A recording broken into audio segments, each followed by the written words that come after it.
నిన్న తాడేపల్లి సభ చూశాక, ప్రతిపక్షాల సభ, చంద్రబాబు నాయుడు పవన్ కళ్యాణ్ గారి సభ చూశాక, ఇంత వరస్ట్ సభ ఎప్పుడు అంటే ఒక రాజకీయ వ్యవస్థ ఏర్పడిన తర్వాత ఇంత హీనంగా మాట్లాడిన వాళ్ళు, అందులో అంత స్థాయిలో ఉండేటువంటి వ్యక్తులు అంత దిగజారిపోయి మాట్లాడారు అంటే ఎంత బలహీనంగా ఉన్నారో వాళ్ళు అనేది చాలా స్పష్టంగా అర్థమవుతా ఉంది. అందులో తొక్కేస్తాము, ఏం పాతాళాన్ని తొక్కేస్తాం. ఎందుకంటే ఏదో అంటారే, ఒట్టిగొడ్డు కరుపులు ఎక్కువ అని తెలుగులో సామెత ఉంది. ఏమి పాలు ఇవ్వలేనప్పుడు అది ఓరికి అరుస్తూ ఉంటుంది. వీళ్ళ పరిస్థితి కూడా అలాగే ఉంది. పవన్ కళ్యాణ్ గారు కూడా ఎంత పిచ్చిగా మాట్లాడారంటే, నేను మొన్న సభలో జనాలు లేరు, పాడు లేరు, 5ంటికి క్లోజ్ అయిపోతుంది అనుకున్న సభను 6:30 దాకా పాపం వెయిట్ చేశారు అక్కడ కార్గోలో. అయినా సరే ఏదో అరకొర జనాలు వస్తే దాంతో మమ అనిపించారు. కానీ వాళ్ళు రెచ్చిపోయిన విధానం చూస్తే ఒక్కటే మేము అడుగుతా ఉన్నాము పవన్ కళ్యాణ్ గారిని, అసలు మీరు చదువుకున్నారా? కొంచెమైనా పరిజ్ఞానం ఉందా? అదేమంటే కాపు సోదరులు ఎందుకు ఇస్తా ఉన్నాడు, మనం భోజనాలు పెట్టలేము, మనం మంచినీళ్ళు ఇవ్వలేము, అందువల్ల మనం ఎట్లా అన్ని సీట్లు అడుగుతాము, ఎన్ని ఇస్తే అన్నీ తీసుకోవాలి. రాజకీయ పరిజ్ఞానం అంట ఎవరు? చంద్రబాబు నాయుడు. అంత సమర్థుడంట. అంత సమర్థుడైతే ఎందుకు ఓడిపోయాడు? మరి 23 సీట్లతో ఎంత ఘోరంగా ఓడిపోయాడు? 60 కేసులు ఈరోజు చుట్టుముట్టు ఉన్నాయి. ఈ 75 ఏళ్ల ముసలాడికి ఈరోజు ఎన్ని భయంకరమైన కేసులు, ఎంత అవినీతి పడు, ప్రపంచమంతా అవినీతి చక్రవర్తి అని చెప్తా ఉన్నారు కదా. నీకు మాత్రం పక్కన ఉండేటువంటి అతను అవినీతి కనపడలేదా? నువ్వు తిట్టావు కదా ఒకరోజు. నువ్వు 2019లోనే ఎప్పుడో కాదు, 2014 ముందు ఎప్పుడో మరి భయంకరంగా చంద్రబాబు అవినీతి అది ఇది అంటూ భయంకరంగా తిట్టావు కదా. అట్లాగే నీ కుటుంబాన్ని, మీ తల్లిని విమర్శించింది కూడా చంద్రబాబు తెలుగుదేశం వాళ్ళే అని చెప్పి నువ్వు అన్నావు కదా. మరి ఈరోజు అట్లాంటి చంద్రబాబు గొప్ప రాజనీతిజ్ఞుడైపోయాడా? ఆయన మాత్రం ఆలిపేరులో తప్పించుకున్నాడా? ఎంత దారుణంగా పవన్ ఎట్లా మారిపోయావు నువ్వు. మారిపోయి నీ బలహీనతల్ని కాపు సమాజం మీద రుద్దటం అనేది ఒక న్యాయంగా అనిపిస్తా ఉందా నువ్వు? అదేమంటే బలం లేనప్పుడు ఎందుకని అంటావే? ఒక్కసారి సిగ్గు తెచ్చుకో. బలం లేకపోయినా 9 నెలల్లోనే ఎన్టీఆర్ గారు మరి పరిపాలనకు రాగలిగారు. 9 నెలల్లో పార్టీ పెట్టి ఎలక్షన్లో ఫేస్ చేసి ఆయన ప్రభుత్వానికి రాగలిగారు. అలాగే ఢిల్లీ పీఠాన్ని మరి ఆమ్ ఆద్మీ పార్టీ ఎంత గొప్పగా సక్సెస్ఫుల్గా పోటీ చేసి వాళ్ళు గెలిచారు. అది ఉండాలయ్యా. ఆ స్పిరిట్ లేకుండా నువ్వు నీ బలహీనత, నువ్వు నిజం చెప్పాలంటే సజ్జల గారు చెప్పినట్టుగా నువ్వు ఒక అవుట్ సోర్సింగ్ ఏజెన్సీలానే కనపడుతున్నావు ప్రజలందరికీ. నీ లోపాన్ని, నీ బలహీనత నువ్వు ఎందుకు అతని చేతిలో చిక్కావో ఎవరికి అర్థం కావట్లా. డబ్బుకు అమ్ముడు పోయావో కాదో అది కూడా మాకు తెలియట్లేదు. కానీ సంథింగ్ నువ్వు మాత్రం ఏదో ఒక అతను నిన్ను బ్లాక్మెయిల్ చేస్తా ఉన్నాడు. నీ బలహీనతనేదో తను పట్టుకున్నాడు. పట్టుకొని నిన్ను అట్లా చేతులు గుప్పెట్లో పెట్టుకొని ఈరోజు ఎలా ఆడిస్తాలా? లేకపోతే నీ జెండా కనిపిస్తేనేమో చంద్రబాబు నాయుడు తీసేయని అంటాడా? ఇప్పుడు నిజంగా సిగ్గున్నవాడు అయితే, పౌరుషం ఉంటే నిజంగా నీ జనసేన సైనికులంతా కూడా వాళ్ళు పోరాడుతున్నారు కదా. వాళ్ళకున్న పౌరుషం ఇది కూడా నీకు లేకపోతే ఎట్లాగా? వాళ్ళు పోరాడుతున్నారు. ఎక్కడ ఒక మాట పండియట్లేదు, నిన్ను పండియట్లేదు, పార్టీని కూడా పండియట్లేదు.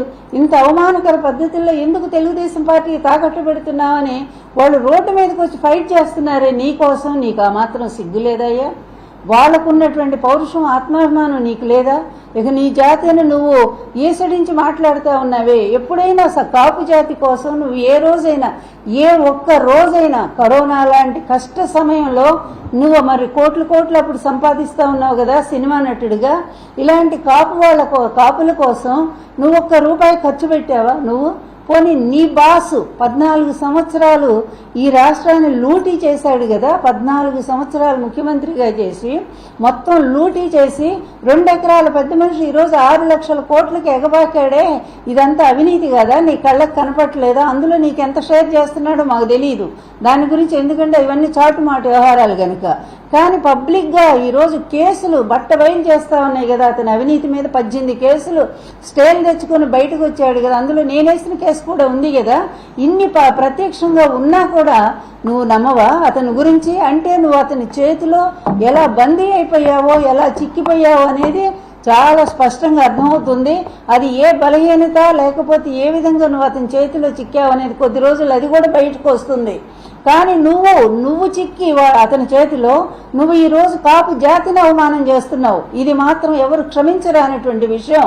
నీ బలహీనతని జాతి మొత్తానికి ఎలా ఆపాదిస్తావు? ఏమి 24 సీట్లు తీసుకుని నువ్వేదో పెద్ద గొప్పగా భావిస్తూ అతను మనకి ఇచ్చాడు కాబట్టి మనం నిలబడ్డా ఉంటావే. పక్కనుండి ప్రతి ఒక్కడు కూడా పార్టీ పెట్టిందని ధైర్యంగా పోరాడతాడు. జగన్మోహన్ రెడ్డి గారు ఎప్పుడు పెట్టారు ఏ పార్టీ? 2011లో పెట్టారు. 2014 ఎలక్షన్స్, అందులో 16 నెలలు అయిపోయి జైల్లో పెట్టారు. జైల్లో పెట్టినా కూడా వచ్చి నిలబడి జైలు నుంచి వచ్చి కూడా ధైర్యంగా పోరాడలేదా? 175 సీట్లు పోటీ పెట్టలేదా? నీలాగా 5 సీట్లు 10 సీట్లు అనుకుంటూ ఎవరిని అడుక్కోలేదే, ఎవరి పొత్తుల కోసం ఆయన వేచి చూడలేదే. ఆయనంతటా ఆయన ధైర్యంగా నిలబడ్డాడు. 175 సీట్లు పోటీ పెట్టాడు. కేవలం 1.5% తేడాతో మాత్రమే ఓడిపోయాడు. అయినా 67 మంది ఎమ్మెల్యేలని 8 మంది ఎంపీలను గెలిపించుకున్నాడంటే అది గట్స్ అంటే. లీడర్ క్వాలిటీ అంటే వాళ్ళని చూసి నేర్చుకో. నువ్వు ఎట్టాగు లీడరు కాదు, నటుళ్లాగా సినిమాల్లో నటిస్తావు, మళ్ళీ ఇక్కడికి వచ్చి బయట కూడా నటన చేస్తానంటే అది ఎట్లా కుదురుతుంది? ప్రజలేమన్నా అమాయకులు అనుకున్నావా? ఆత్మాభిమానం ఉండే కాపు జాతి నిన్ను ఎప్పుడో బహిష్కరించింది. నువ్వు చంద్రబాబు నాయుడు తాకట్టు పోయావు అనేది ఈ జాతికి ఎప్పుడో అర్థమైపోయింది. అందుకని నీ సభలో కూడా జనాలు కరువైనటువంటి పరిస్థితి.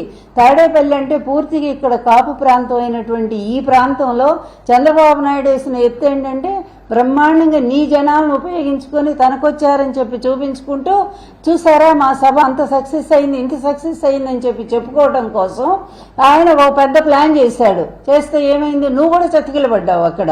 అందువల్ల నువ్వు ఏమి సందేశం చెప్పు? ఎక్కడికి పాతాళానికి తొక్కేస్తావా? ఎవరిని? వైఎస్ జగన్మోహన్ రెడ్డి గారిని ఏం చేశారయ్యా? ఆయన చేసిన తప్పేంటి చెప్పండి, ఒక్క మాట చెప్పండి. ఈ పేద ప్రజలకి దాదాపు 2.5 లక్షల కోట్ల రూపాయలు పేద ప్రజలకు పంచిపెట్టినందుకు ఆయన తొక్కేస్తావా? ఈ రోజు ఆంధ్రప్రదేశ్ని విద్యారంగంలో, వైద్య రంగంలో, వ్యవసాయ రంగంలో అన్ని రంగాల్లో కూడా నంబర్ 1గా నిలబెట్టినందుకు పాతాళానికి తొక్కేస్తారా? నీ దత్త తండ్రి నువ్వు కలిసి ఏం తప్పు చేశాడు జగన్మోహన్ రెడ్డి? నువ్వు నిష్కారణంగా జగన్మోహన్ రెడ్డి గారి మీద కోపం పెంచుకున్నావు, ద్వేషం పెంచుకున్నావు. కోపం వేరు, ద్వేషం వేరు. అతను ఎప్పుడూ కూడా నీ కుటుంబం జోలు రాలేదే, మీ తల్లిగారిని గురించి ఒక్క మాట అనలేదే, మీ ఇంట్లో వాళ్ళ గురించి ఆయన ఏం మాట్లాడలేదే. నువ్వెంతసేపు కూడా జగన్మోహన్ రెడ్డి గారి మీద అతి ద్వేషంతో పెంచుకున్నటువంటి ద్వేషంతో ఆ దుర్మార్గుడు కావలి కుక్కలాగా మారిపోయావే నువ్వు. ఎంత దారుణమైనటువంటి విషయం ఇది! నీకు అవమానం అనిపించట్లేదా? నువ్వు ఎంత గొప్ప నటుడివయ్యా! ఒకనాడు మీ అన్న తర్వాత నువ్వే కదా అంత గొప్ప స్థాయి ఉన్నవాడివి. అలాంటి వాడివి ఈరోజు ఎందుకు ఆ ఇంటికి ఆ విధంగా కాపలా కాస్తా ఉన్నావు? చంద్రబాబు లాంటి అవినీతి పరుడు, చంద్రబాబు లాంటి వెధవ, చంద్రబాబు లాంటి వెన్నుపోటుదారుడు, చంద్రబాబు లాంటి నీచుడు, చంద్రబాబు లాంటి హంతకుడు, చంద్రబాబు లాంటి ఇక ఎలా చెప్పాలంటే అన్నిటికీ నేనే ప్రత్యక్ష సాక్షిని, స్మగ్లర్ కూడా అతను. అవన్నీ మాకు తెలుసు. చంద్రబాబు లాంటి ఒక పెద్ద అరాచక శక్తి ఈ వ్యవస్థలన్నింటినీ కూడా గుప్పెట్లో పెట్టుకుని సర్వనాశనం చేసినటువంటి వ్యక్తి. అట్లాంటి వాడు ఈ రాష్ట్రం నుంచి ఎప్పుడు తొలగిపోతాడని జనమంతా కూడా చూస్తూ ఉంటే నువ్వు పోయి ఏదో ఈ కేసులు అదృష్టం కొద్ది బయటపడి అతను జైలు పోతే నువ్వు పోయి అక్కడ పోయి స్ట్రైక్ చేస్తావా? ఏంటి? ఒక అన్యాయానికి, ఒక అరాచక శక్తికి నువ్వు సపోర్ట్గా నిలబడతావా? ఏంటి అసలు మీ ఇద్దరు అనుబంధం ఏంటి? ఒక్కసారి చెప్పు. అది స్పష్టంగా ప్రజలకు చెప్పాల్సిన అవసరం ఉంది. జగన్ చేసిన తప్పేంటి? మరి సైకో అంటూ జగన్ గురించి ఇష్టం వచ్చినట్టు మాట్లాడి, నీకంటే సైకో ఎవరైనా ఉన్నారా పవన్? నీకంటే సైకో పిచ్చిగా మాట్లాడుతున్నావే, డాన్సులు వేస్తూ మాట్లాడుతున్నావే వేదిక మీద, అలా అది ఉన్మాదిలాగా మాట్లాడుతున్నావే జగన్ గారి గురించి. ఆయన చేసిన అపకారం ఏంటయ్యా? ఈరోజు ఒక్కసారి చూడు, ఏ ప్రాంతం వెళ్ళినా కూడా ఎంత చక్కటి నాడు నేడు క్రింద ఎన్ని స్కూల్స్ ఎంత బాగున్నాయో, పిల్లలకి ఎడ్యుకేషన్ ఎంత స్థాయిలో జరుగుతూ ఉంది. ఈరోజు ఇంటర్నేషనల్ స్థాయిలో పిల్లలకి ఎడ్యుకేషన్ అందిస్తున్నటువంటి ఏకైక రాష్ట్రం ఆంధ్రప్రదేశ్ అని భారతదేశం అంతా పొగుడుతూ ఉంటే మీ కళ్ళకు కనపట్టలేదా? అదేవిధంగా వైద్య రంగం పల్లెపాటని ఆ పేరుతో తీసుకెళ్లి పల్లె డాక్టర్ మరి ప్రతి ఇంటికి వెళ్ళి వైద్యం చేస్తూ మరి కుటుంబాలను ఆదుకుంటున్నటువంటిది మీకు కనిపించట్లేదా? అదేవిధంగా ఇక మిగిలిన అమ్మఒడింటి ఎన్ని పథకాలు మాకే లిస్టు గుర్తులేనన్ని పథకాలు ఇస్తూ ప్రతి ఒక్కళ్ళని కూడా ఈ రాష్ట్రంలో దాదాపు 5 కోట్ల పైన ప్రజలు ఉంటే దాదాపు 4 కోట్ల మంది లబ్ధిదారులుగా 35 లక్షల ఇళ్లు ఇచ్చి, ఇళ్ళు అనేటువంటి లేని వాళ్ళు ఎంతో మంది ఎన్నో రకాల బాధలు పడుతున్నటువంటి వాళ్ళందరికీ కూడా ఇల్లు ఇచ్చి కాపాడినటువంటి మహానుభావుని మీ ఇష్టమైన భాషలో మీరు తిడతారా? చివరికి ఎంత ఎంత దుర్మార్గుడి చంద్రబాబు నాయుడు మా కుటుంబాన్ని విడదీశాడు. మా కుటుంబంలో మొత్తం తండ్రిని కొడుకుల్ని వేరు చేశాడు. తన అధికారం కోసం, పూర్తిగా తన ముఖ్యమంత్రి పదవి కోసం తండ్రి కొడుకుల మధ్య తగువ పెట్టినటువంటి నీచుడు వీడు. ఈరోజు జగన్ కుటుంబంలో కూడా తగువ పెట్టాడు. జగన్ కుటుంబంలో ఆయన అన్నా చెల్లెళ్ళకి తగువ పెట్టాడు. అలాగే ఆమె ఏదో మాట్లాడుతూ ఉంది, వివేకానంద కూతురు. వీళ్ళు ఎప్పుడో తెలుగుదేశం చంకెక్కారని అందరికీ తెలుసు, లోకమంతా తెలుసు. అమ్మా సునీతమ్మ, ఈరోజు మీరు కొత్తగా చెప్పేది ఏమీ లేదు. మీ భర్త తెలుగుదేశంతో అంటగాగుతున్నాడు అనేది అందరికీ తెలిసిన విషయమే.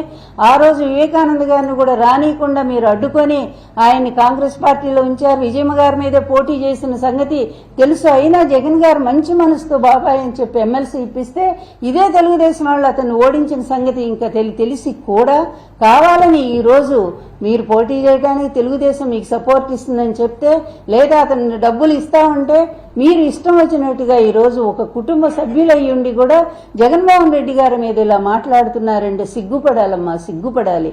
ఎందుకంటే ఏదంటారే, అది ఒక మంచిని గుర్తించాలంటే అటువంటి మంచి సంస్కారం కూడా ఉండాలి. వీటన్నిటికీ ఈ దుర్మార్గపు చర్యల వెనక ఎవరున్నారు అంటే చంద్రబాబు నాయుడు. ఇట్లాంటి వెధవ పనులు చేయగలిగిన వాడు చరిత్రలో, రాజకీయ చరిత్రలో ఒకే ఒక్కడు.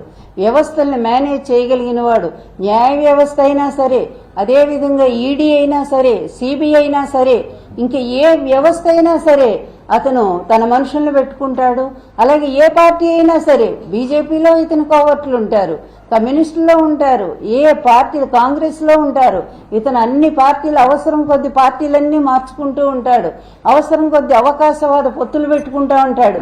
ఇలాంటి నీచ నికృష్టుడి పంచన చేరి ఈరోజు నువ్వు ఇష్టం వచ్చినట్టుగా ఒక మంచి సామాజిక న్యాయంతో ఒక సామాజిక విప్లవాన్ని తీసుకొచ్చి అన్ని కుల రహితమైనటువంటి ఒక గొప్ప సమాజాన్ని ఈరోజు ఒక గొప్ప సంస్కర్తలాగా అందిస్తున్నటువంటి జగన్మోహన్ రెడ్డి గారిని మాట్లాడటానికి మంచి మనస్సు ఉండాలి, మంచి ఆలోచన ఉండాలి, మంచి సంస్కారం కూడా ఉండాలి. కానీ అవేవి మీ ఇద్దరికి కూడా కనపట్లేదు.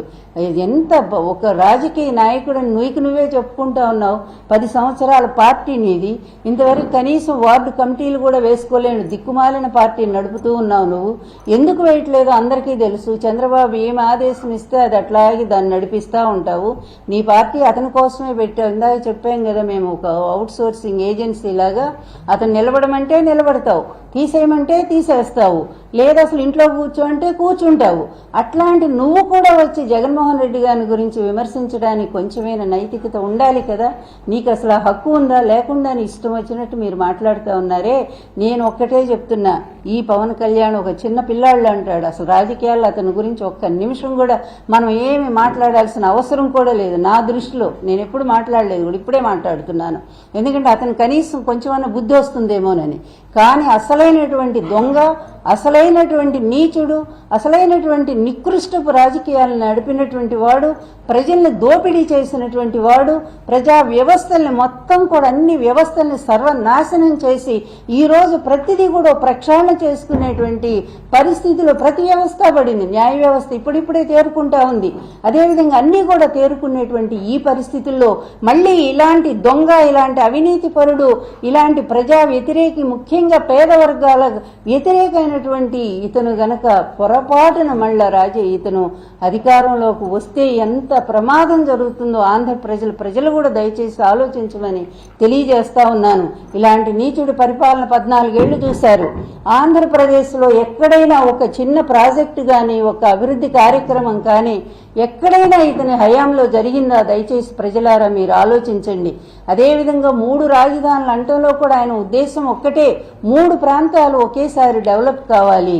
మొత్తం తీసుకెళ్లి డబ్బులన్నీ కూడా ఒకే ఏరియాలో పెడితే అది నష్టం జరుగుతుంది, అక్కడ ప్రజలు నష్టపోతారు మిగిలిన ప్రాంతాల్లో అనే ఉద్దేశంతో ఈరోజు నిజంగానే అన్ని ప్రాంతాల్లో కూడా అన్ని రకాల పరిశ్రమలు వస్తున్నాయి. అభివృద్ధి లేదని అబద్ధాలు రాస్తారు. ఈనాడు ఒకడు, తర్వాత ఈ ఆంధ్రజ్యోతి ఒకడు. మా టైంలో ఏ విధంగా ఎన్టీఆర్ ప్రభుత్వాన్ని దించడానికి చంద్రబాబుకి సహకరించారో ఈ రోజు కూడా అదే మీడియా మళ్ళీ చంద్రబాబుకి ఎక్కించడం కోసం జగన్మోహన్ రెడ్డి మీద ఇష్టం వచ్చినట్టుగా పిచ్చి పిచ్చి వార్తలు, అబద్ధాలు రాస్తానే ఉన్నారు. ఈ అబద్ధాల మీడియాని, ఈ అబద్ధాల చక్రవర్తి చంద్రబాబుని, ఈ అవినీతి చక్రవర్తిని ప్రజలు ఎన్నాళ్లు భరించాలి? ఒక్క మంచి చేయలేని వ్యక్తి. ఇంకొక వైపు జగన్మోహన్ రెడ్డి గారు ఎన్నో మంచి పనులు చేసుకుంటూ కరోనా లాంటి టైంలో కన్న తండ్రిలాగా మీ అండగా నిలబడి మిమ్మల్ని కాచుకున్న ఆ మహానుభావుడిని ఆయన పరిపాలన కావాలా? లేకపోతే రేపు చంద్రబాబును పొరపాటును గెలిపిస్తే అతను రాడు ముఖ్యమంత్రిగా, ఆ పనికి మాలినాడున్నాడు కదా, చదువు సంధ్య లేనటువంటి వాడు, ఆయన తీసుకొచ్చి ఆ పిచ్చివాడిని తీసుకొచ్చి ఎవరు లోకేష్ని వాడిని తీసుకొచ్చి ముఖ్యమంత్రిని చేస్తాడు. లేకపోతే పెళ్ళాం అన్నం కూడా పెట్టదు, అతనికి బయటికి గెంటే పరిస్థితి ఉంది. అందువల్ల అలాంటి ఒక దురదృష్ట పరిస్థితి జగన్మోహన్ రెడ్డి కావాలా? లేకపోతే 75 సంవత్సరాలు ఒక ముసలోడు అవినీతితో పూర్తిగా లక్షల కోట్లు సంపాదించి ప్రజలకు అన్యాయం చేసినటువంటి వాడి కుటుంబం కావాలా?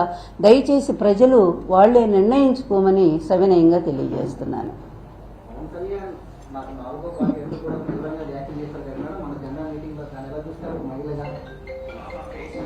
అదే చెప్పాను కదా, ఇంత చెత్త మీటింగు, ఇంత అసభ్యమైనటువంటి మీటింగు ఎప్పుడూ చూడలేదు మేము. పవన్ కళ్యాణ్ ఎంత దిగజారుడు మనిషి అనేది మాకు కూడా మొదటిసారిగా అర్థమైంది. ఎందుకంటే మా ఇంట్లో కూడా ఉన్నాడు ఇలాంటి పిచ్చి పిచ్చి మాటలు మాట్లాడేవాడు బాలకృష్ణ.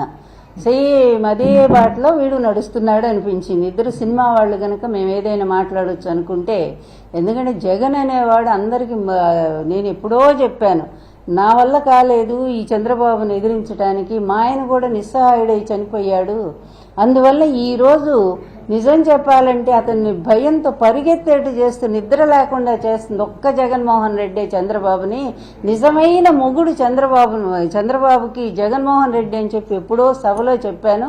ఈ రోజు చెప్తున్నా, వస్తే నీకు కూడా అతనే మొగుడవుతాడు తప్ప పెళ్ళంగా మాత్రం రాడని గుర్తు. అయిపోయింది నీ పరిస్థితి, అయిపోయి నువ్వు 24 సీట్లే ఎక్కువ అనుకుంటూ పాపం సంబరపడిపోతున్నావంటే ఇది జగన్, ఇది గొప్పతనం అని చెప్పి అర్థం చేసుకో. అంతేగాని పిచ్చి పిచ్చి మాటలు మాట్లాడుతూ నిన్ను నువ్వే తక్కువ చేసుకొని రకరకాల మాటలు అనిపించుకోవటానికి మాత్రం ఆస్కారం ఇవ్వకు పవన్ కళ్యాణ్. నీ కళ్ళు తెరుచుకో. ఎవరు ఎంత చెప్పినా కూడా నీకు బుద్ధి జ్ఞానం అనేది లేదు. అది పూర్తిగా మేము మొన్ననే వ్యూహం దానికి వెళ్ళాము, మేము ఆ ప్రీవ్యూకి వెళ్ళాను. అందులో చెప్తాడు పవన్ కళ్యాణ్కి ఎవరు శత్రువులో ఎవరు మిత్రులో కూడా అర్థం కాదు అని చెప్పి ఆ పాత్ర పెట్టాడు రామ్ గోపాల్ వర్మ గారు. చాలా సరదా. అతని పాత్ర వచ్చినప్పుడల్లా జనాలు బాగా నవ్వుతూ ఉన్నారు. అది నిజం 100%గా. ఎందుకంటే ఇతను మాటల మనిషే తప్ప, అది కూడా స్క్రిప్ట్ రాసుకొచ్చి డైలాగులు, అది కూడా చంద్రబాబు నాయుడు ఆఫీస్ నుంచి ఆ స్క్రిప్ట్ రాసిస్తే ఆ తిట్లన్నీ అన్ని తిట్లే. ఏంటి మీ జెండా సభలో మొత్తం జగన్ను తిట్టడానిక? నాకు ఒకటి గుర్తొస్తా ఉంది ఒక మాట. ఇది ప్రహ్లాదుడు హిరణ్యకశిపుడిని అంటాడనమాట. హిరణ్యకశిపుడు పద్దాక వాడు శత్రువు కదా, హరి హరి అంటే అక్కడ అంటాడు. చివరికి ప్రహ్లాదుడు కొడుకు భక్తుడు, మహాభక్తుడు, ఆయన దగ్గరికి వచ్చి ఎక్కడున్నాడు రా హరి, నేనంతా ఎతికాను, ఆ లోకం ఎతికాను, ఈ లోకం, నా నిద్రలోను నా మెలకువలోను నా తిండి తినేటప్పుడు అన్ని వేళల్లో కూడా ఆ హరి కోసమే నేను అన్వేషిస్తున్నాను అంటాడు. అంటే అప్పుడు అంటాడు, నానా నేను భక్తుడిగా నేను ఆయన్ని పూజిస్తాను హరిని, కానీ నువ్వు శత్రువుగా ఉండి కూడా ఆ హరినే తలుస్తున్నావు కదా అని అంటాడు. అట్లాగుంది వీళ్ళ పరిస్థితి. శత్రువులుగా ఉండి కూడా ఎప్పుడు జగన్ జగన్ జగన్ జగన్ నామం తప్ప వీళ్ళకి రెండో మాటే రావట్లేదు. అందువల్ల వచ్చే జన్మలో వీళ్ళకి మోక్షం దొరుకుతుందని మాత్రం చెప్పగలను.